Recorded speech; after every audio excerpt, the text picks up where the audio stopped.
Madame la ministre, bienvenue au Parlement, bienvenue dans ces commissions élargies pour nous présenter effectivement ce texte tant attendu. Ça marche. Mesdames et messieurs les rapporteurs, mesdames et messieurs les députés, je suis très heureuse de vous présenter aujourd'hui le projet de loi sur la transition énergétique pour la croissance verte qui a été transmis à votre Assemblée le 30 juillet dernier. L'audition d'aujourd'hui marque le début de l'examen et de la discussion parlementaire par votre commission spéciale, puis en séance publique, d'un texte qui est, vous le savez, très attendu et qui ouvre un nouveau chapitre de l'histoire énergétique de notre pays, tout en apportant, et c'est mon souci principal, des réponses concrètes capables de créer des emplois sur les territoires dont vous êtes les élus et que vous pouvez engager avec détermination dans la croissance verte. J'attends beaucoup de vos travaux et de nos débats. Non seulement cela va de soi pour éclairer les enjeux et enrichir le texte qui vous est soumis, mais aussi pour qu'à travers sa représentation nationale, le pays tout entier soit encouragé à se mettre en mouvement et réussisse cette mutation énergétique qui n'est pas une contrainte, mais qui est une chance à saisir. Une chance d'abord de réduire nos émissions de gaz à effet de serre et de contribuer activement à la lutte contre le dérèglement climatique. Une chance de mieux assurer notre indépendance et notre souveraineté énergétique en préparant l'après-pétrole et en réduisant le coût d'importation qui grève lourdement notre balance commerciale. Une chance de stimuler l'innovation pour laquelle nous ne manquons pas de talent, d'améliorer la compétitivité de nos entreprises, de développer des filières d'avenir taillées pour la compétition internationale et capables d'y conquérir de nouveaux marchés. Une chance de créer des emplois non délocalisables, d'alléger la facture énergétique des ménages qui gagneront du pouvoir d'achat et de mieux protéger la santé publique. Je vous le dis comme je le pense, la croissance verte dans laquelle ce projet de loi vise à engager la France est un levier de sortie de crise plus efficace, plus rapide, si toutes les forces vives du pays, citoyens, entreprises, territoires, se mobilisent ensemble, et notamment pour déclencher rapidement des commandes dans les métiers des travaux publics et du bâtiment. À plusieurs reprises depuis un siècle, les grands choix énergétiques de la France ont été les moteurs de sa modernisation. Et il y a eu comme ça quelques grandes lois fondatrices. Ce fut le cas en 1919 pour réparer les ravages de la Première Guerre mondiale avec la loi sur l'énergie hydraulique. Cette houille blanche, comme on disait alors, qui reste aujourd'hui encore la première de nos énergies renouvelables. Ce fut le cas à la Libération, quand le pays était à reconstruire au sortir de la Seconde Guerre mondiale. Le Conseil national de la résistance avait fait de l'énergie la clé d'un nouveau développement économique et du rétablissement de notre souveraineté nationale. Les lois de 1946 en prirent les moyens dans le contexte de l'époque en créant de puissantes entreprises nationales pour le charbon, pour le gaz et pour l'électricité. Plus tard, quand le premier choc pétrolier révéla la vulnérabilité découlant de notre dépendance aux énergies fossiles, la France lança un grand programme nucléaire d'une rapidité et d'une ampleur inégalées dans le monde, sans d'ailleurs que cette fois-là le Parlement ne soit appelé à se prononcer. Si différentes que soient les circonstances du temps présent, les opportunités qu'elles offrent et les choix qu'elles appellent, une chose est sûre, le volontarisme énergétique est aujourd'hui nécessaire pour que la France redéfinisse, avec vous, avec la souveraineté nationale et grâce à ce débat, son nouveau modèle énergétique. Durant les dernières décennies, le Parlement a souvent légiféré sur les questions d'énergie. Et votre président, d'ailleurs, a été à l'origine de nombreuses propositions de lois et de textes sur la question énergétique. Et le Parlement a de plus en plus intégré, au-delà de ces constances que sont la sécurisation de nos approvisionnements et la couverture de nos besoins, la dimension environnementale qui est désormais indissociable, en même temps qu'elle représente un formidable gisement d'activités nouvelles et d'emplois durables. Permettez-moi, avant de vous présenter les grands axes de ce texte, de saluer aussi le travail de tous mes prédécesseurs, quelle que soit leur sensibilité politique, parce que je crois que c'est aussi un travail au long cours qui s'est installé. Le projet dont vous êtes saisi, aussi, je tiens beaucoup à le souligner, est très directement inspiré de nombreuses expériences réussies dont les territoires ont pris l'initiative et que la loi va permettre, par les simplifications et les moyens opérationnels qu'elle met en place, d'étendre à tout le pays. Souvent, les territoires, et vous le savez, vous qui êtes des élus de terrain, sont en avance sur les modèles nationaux. Et là, je me suis inspirée de ces modèles, de ces réalisations d'avant-garde pour les intégrer dans le projet de loi et pour permettre leur généralisation. Il est aussi l'aboutissement d'un dialogue renforcé avec tous les acteurs de la mutation énergétique et de la croissance verte, les associations, les entreprises, les scientifiques, les élus locaux et régionaux, les organismes consultatifs et bien évidemment les parlementaires qui ont fait déjà de nombreux travaux. Je suis très attachée à l'établissement de diagnostics partagés et à une démarche de co-construction de la loi qui permet de confronter, de rapprocher les points de vue et qui privilégie, sans gommer les différences d'approche et dans le respect de chacun, ce qui permet de fédérer, de coopérer et de se mettre ensemble en mouvement au service de nos concitoyens. Le projet de loi a également intégré les recommandations du Conseil national de la transition écologique, concernant par exemple la part des véhicules propres, ou encore le parc automobile de l'État dans ses établissements publics, ainsi que l'ajout d'un objectif intermédiaire d'efficacité énergétique en 2030. Puis j'ai été auditionnée devant le Conseil économique, social et environnemental. J'ai ajouté l'objectif de division par 4 des émissions, le fameux facteur 4 recommandé par Jean Jouzel, et la lutte contre la précarité énergétique aussi qui a été renforcée. 5 mois de travail intense, donc avec toutes les parties prenantes, on nourrit le texte dont vous êtes saisis. Le Conseil d'État, qui a également passé de longues heures sur ce texte, puisque l'Assemblée générale a duré plus de 10 heures, a validé beaucoup d'innovations conceptuelles et pratiques de ce projet. Mais l'étape la plus importante, c'est aujourd'hui. C'est aujourd'hui parce que c'est la représentation populaire qui va aujourd'hui s'exprimer et se saisir de ce texte. Et donc, je le répète, c'est important, cette co-construction, et sachez que je serai extrêmement vigilante et attentive à toutes les façons dont vous pourrez améliorer ce dispositif législatif et ce nouveau modèle énergétique. J'évoquerai donc brièvement les principaux axes du texte, puisque nous aurons l'occasion de les détailler à la faveur de l'examen des amendements. Je m'en tiendrai donc aux grands principes. Tout d'abord, le premier axe fixe un cap, une ambition de long terme, des objectifs intermédiaires qui donnent un horizon stable pour agir dès maintenant. 3 objectifs très concrets. D'abord, réduire de moitié notre consommation d'énergie à l'horizon 2050 par rapport à 2012, baisser la consommation d'énergie fossile de 30% et porter le rythme annuel de baisse de l'intensité de 2,5% d'ici 2030. Deuxièmement, réduire de 40% nos émissions de gaz à effet de serre en 2030 et les diviser par 4 en 2050 par rapport à 1990. Troisièmement, rééquilibrer et diversifier notre modèle énergétique en portant la part des énergies renouvelables au tiers de l'énergie produite en 2030 et en fixant la part du nucléaire à 50% à l'horizon 2025. Deuxième pilier, l'efficacité énergétique dans tous les secteurs et en particulier dans le bâtiment.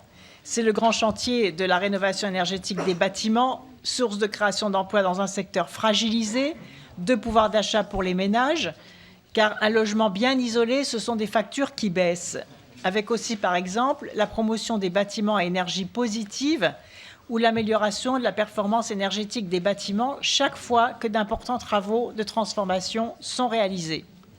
Le développement des transports propres, véhicules individuels et transports collectifs, électriques ou hybrides rechargeables, le déploiement sur tout le territoire des bornes de recharge et la réduction des émissions de gaz à effet de serre dans la grande distribution, le développement du covoiturage, etc.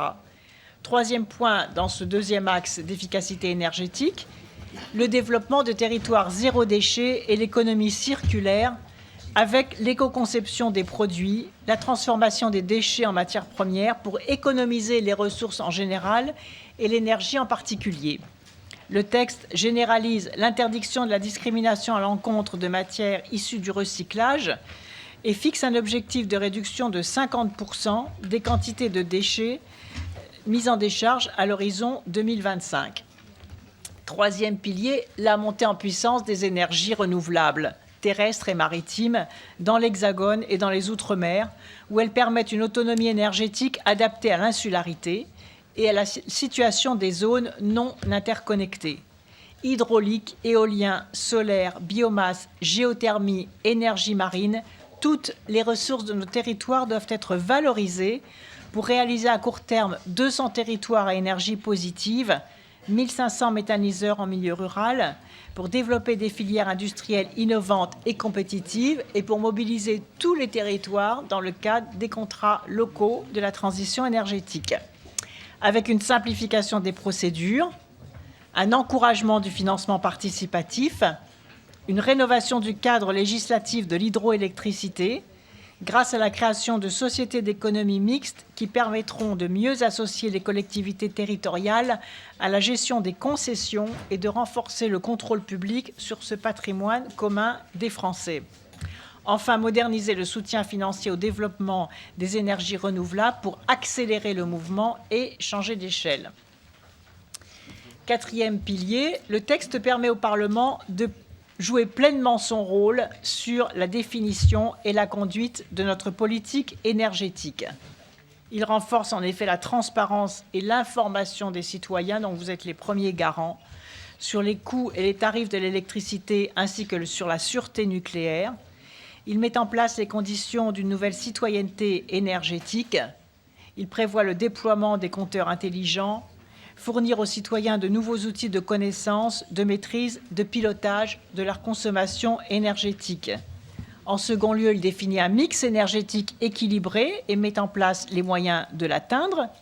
Il crée de nouveaux instruments de planification à l'échelle nationale et locale, stratégie bas carbone, programmation pluriannuelle de l'énergie.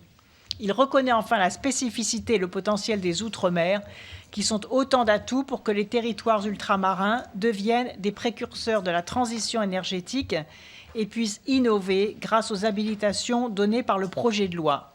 C'est là une dimension importante du changement de modèle dont la croissance verte est le moteur. Il ne s'agit plus pour les Outre-mer de rattraper, mais au contraire d'anticiper et même de devancer cette transition énergétique. Le projet de loi qui vous est soumis comporte plusieurs innovations que nous examinerons en détail, dont par exemple la consécration pour la première fois dans notre droit positif, ainsi que l'a validé le Conseil d'État, des notions de croissance verte, de territoire à énergie positive et d'économie circulaire. Ensuite, la possibilité de mener des expérimentations dans le domaine des boucles locales, de la production décentralisée d'énergie ou de l'autoconsommation par exemple. Ce texte comporte donc des actions, des moyens qui sont des leviers d'innovation technologique, des moyens de dynamiser notre tissu industriel, de créer des emplois non délocalisables qui impliquent une montée en qualification et des plans de formation professionnelle. Il assure aussi la compétitivité des entreprises électro-intensives. Il est facteur de solidarité, avec le remplacement des tarifs sociaux par un chèque énergie plus efficace, plus juste et bénéficiant à toutes les sources d'énergie. Il fait le choix non pas de contraindre ou d'accabler par des normes supplémentaires, mais au contraire, et c'est mon souhait, d'entraîner, de mobiliser, de donner à chaque acteur potentiel de la croissance verte les moyens de s'impliquer et de coopérer avec d'autres. Il est accompagné de moyens financiers, adaptés et accessibles à tous, comme la création du crédit d'impôt transition énergétique qui vous sera soumis dans le cadre du projet de loi de finances, avec 30% du montant des impôts jusqu'à 8 000 € pour une personne seule et 16 000 € pour un couple. La relance des prêts à taux zéro dès lors que les banques ont été déchargées par un décret que j'ai signé récemment de leur contrôle technique qui en limitait l'octroi, 100 000 prêts à taux zéro. Des prêts transition énergétique et croissance verte de la Caisse des dépôts pour financer les projets des collectivités territoriales à un taux très avantageux remboursable sur 20 à 40 ans et jusqu'à 5 millions d'euros de travaux par opération sans autofinancement initial. Les interventions de la Banque publique d'investissement et de la Banque européenne d'investissement et, dans le cadre des contrats de plan État-région, le financement par l'État du volet mobilité multimodale, puisque le gouvernement s'est engagé à mettre en place 950 millions d'euros par an sur la période 2015-2020, ce qui permettra, avec le cofinancement des régions, un total de travaux pour nos entreprises et travaux publics de 3 milliards d'euros. Certaines de ces dispositions viennent d'être mises en place dans le cadre des plans d'action que j'ai lancés pour accélérer dès maintenant le tournant vers la croissance verte. D'autres sont en cours de finalisation dans le cadre de la conférence bancaire et financière, comme le mécanisme de tiers financement ou la création du fonds de financement de la transition énergétique doté de 1,5 milliard d'euros pour soutenir notamment la conversion des véhicules polluants, le développement de la méthanisation, de la chaleur renouvelable, de l'économie circulaire et des travaux d'isolation sur les bâtiments à énergie positive. Toutes ces décisions visent à lever les freins et à libérer des initiatives économiques pour atteindre les objectifs que fixera la loi. Je voudrais pour conclure souligner 2 points qui me paraissent importants. D'abord, le texte que vous allez examiner fait le choix de ne pas opposer les énergies les unes aux autres, mais d'organiser leur complémentarité dans la perspective dynamique d'un nouvel équilibre énergétique qui comprend des objectifs à la fois immédiats, mais aussi qui dessine des objectifs à plus long terme, donc une vision d'avenir pour le pays. C'est ainsi, je le crois, que nous pourrons engager le pays dans cette mutation. Ça n'est pas une révolution, c'est une mutation irréversible. Et l'on sent bien que les esprits ont beaucoup évolué, les mentalités ont beaucoup évolué et que le moment est venu de s'engager avec détermination dans cette mutation irréversible. La France a les moyens d'être exemplaire sur le plan de l'efficacité énergétique et de reprendre de ce fait la main sur son avenir. Je suis convaincue que cette politique par la preuve, à l'échelle de notre pays et dans chacun des territoires dont vous êtes les élus, est prête à démarrer. Et que même dans certains territoires, ils sont déjà dans cette transition énergétique et ils ont déjà réalisé beaucoup de choses. Car quelle que soit la différence de nos mix énergétiques, différentes au niveau européen et conforme à l'histoire particulière de chacun de nos pays, il est évident aussi que nous avons une responsabilité d'entraînement au niveau européen, à la fois en investissant dans l'efficacité énergétique, en constituant des filières d'excellence bas carbone, en déployant les réseaux intelligents, en investissant dans le stockage de l'énergie, dans l'électromobilité, dans les biocarburants de seconde génération, dans les villes zéro déchet, etc. Le champ d'innovation et d'action est à la fois passionnant et très important. Et la France peut se doter d'une législation et d'actions concrètes qui peut être la plus avancée de tous les pays d'Europe, car la seule à ce jour à intégrer toutes les dimensions de la transition énergétique et de la croissance verte. Nous serons peut-être mieux à même ainsi d'assumer nos responsabilités internationales qui nous incombent en tant que pays qui accueillera l'année prochaine la conférence Paris Climat. Dans les territoires dont vous êtes les élus, vous pouvez l'observer, le mouvement est lancé. Il mobilise de nouvelles compétences, de nouveaux savoir-faire et les entreprises, quelle que soit leur taille, on les voit autour de nous, les artisans, les PME, etc., attendent que le Parlement donne ce coup d'envoi à cette transition énergétique qui donnera du travail. À vous, mesdames et messieurs les députés, de donner le signal, de fixer le cadre, d'enrichir le projet de loi que j'ai le plaisir de vous présenter pour déployer des actions concrètes au bénéfice de tous les Français. Et dans vos circonscriptions, vous pouvez être à l'avant-garde de ce mouvement et rapidement créateur des emplois d'aujourd'hui et de demain. J'ai travaillé avec beaucoup d'entre vous pour la préparation de ce texte et je vous remercie de votre engagement. Je resterai à votre écoute, convaincue que nous pouvons encore améliorer ce texte et faire que la discussion de ce projet de loi soit un beau débat de société qui dépasse les clivages politiques, à la fois dans le cadre de votre commission et en séance publique. Je souhaite qu'à l'issue de vos travaux, nous puissions avoir la fierté de l'œuvre législative accomplie, la conviction d'avoir donné au pays une avance majeure qui lui donne les moyens de relever les défis énergétiques, écologiques, de santé publique, mais aussi de création d'emplois d'aujourd'hui et de demain. Je vous remercie de votre attention. Merci, Madame la Ministre, pour la concision et la force de ce propos liminaire. Et chacun est attentif. Les représentants des groupes vont s'exprimer pour 5 minutes. Je ne tolérerai pas plus, je le dis, pour que vraiment on soit... Ensuite, les rapporteurs pour 4 minutes. Et ensuite, vous êtes 41 à avoir souhaité vous exprimer et poser des questions de 2 minutes. Voilà. Alors, je vais présenter les personnes qui m'accompagnent. Voilà. Donc, non, mais j'en ai déjà 41, donc ça ne veut pas dire que la liste est close. C'est pour vous dire que je vous demande bien de comprendre que je vais être obligé de tenir le temps et que, Madame la Ministre, soyez prête à ce que d'ici 20 h, nous ne puissions pas lever la séance. Je crois que chacun l'a bien